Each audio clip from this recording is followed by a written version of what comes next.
My boyfriend Ethan Blake was always busy with work. He set a rule with me that our dates couldn't exceed 1 hour. On our 5th anniversary, I went to the restroom during dinner. When I came back, he'd already paid the bill.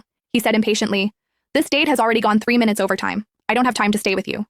I looked at the unopened cake sitting nearby. Calmly, I said, "Then I'll take a cab home myself. You don't need to give me a ride." But the next day, I saw a reminder on his phone. Cancel everything. Wait for Madison's call. So he did have time. He just didn't want to spend it on me. In that case, I wouldn't waste my life on him anymore. Ethan grunted in acknowledgement and turned to leave. No extra explanation.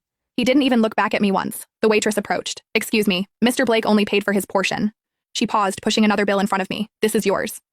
I stared at the numbers on the bill, precise to the decimal point, my fingers slowly curling. Even our anniversary dinner he wanted to split. I swiped my card calmly. Walking out of the mall, a torrential rain poured down. The icy rain hammered against me as I stood by the roadside, watching taxis with their occupied lights speed past. On my phone screen, the rideshare app's queue number didn't budge. I retreated back to the mall lobby and found a corner seat, sitting alone until it got dark. The rain gradually lessened, and I finally got a ride.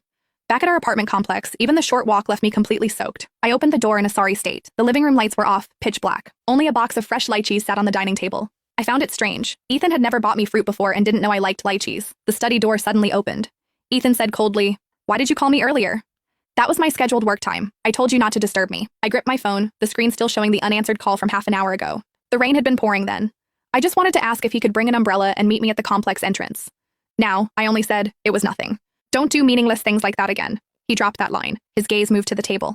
"Peel the lychees and put them in the fridge." I asked, "For whom?" A trace of impatience entered his voice.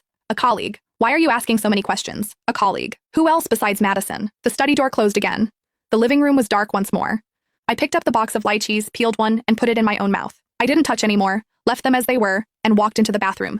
When I came out after showering, Ethan was on the phone on the balcony. The door wasn't fully closed. His deliberately lowered voice drifted through the gap, carrying a gentleness and patience I'd never heard before. "The day after tomorrow morning, I have plans. Yeah, I can cancel them.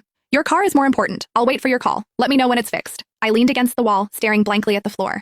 The day after tomorrow morning was our long-scheduled visit to a traveling exhibition by a painter I really loved. The painter had visited 3 times. I'd missed every single one. This time, I'd scheduled a month in advance to finally get time with Ethan. He said he hated unplanned events, but apparently, he only hated unplanned me. When Ethan finished his call and returned to the bedroom, he saw several of my clothes draped over the closet door. They weren't hung neatly. The corners crossed the dividing line he'd set. He frowned. "Put them away properly. This is messy." I hummed softly in acknowledgement. Then I pulled out all the black, white, and gray clothes that matched Ethan's aesthetic and threw them in the trash. Ethan watched my actions, his face showing no ripples of emotion. He didn't ask why. He didn't say a word. He just turned over, his back to me, and went to sleep. The next day, I woke up burning with fever. Last night's rain had caught up with me after all. Ethan was already fully dressed, standing by the bed. "It's 7:15. You didn't prepare breakfast according to plan and disrupted my morning schedule."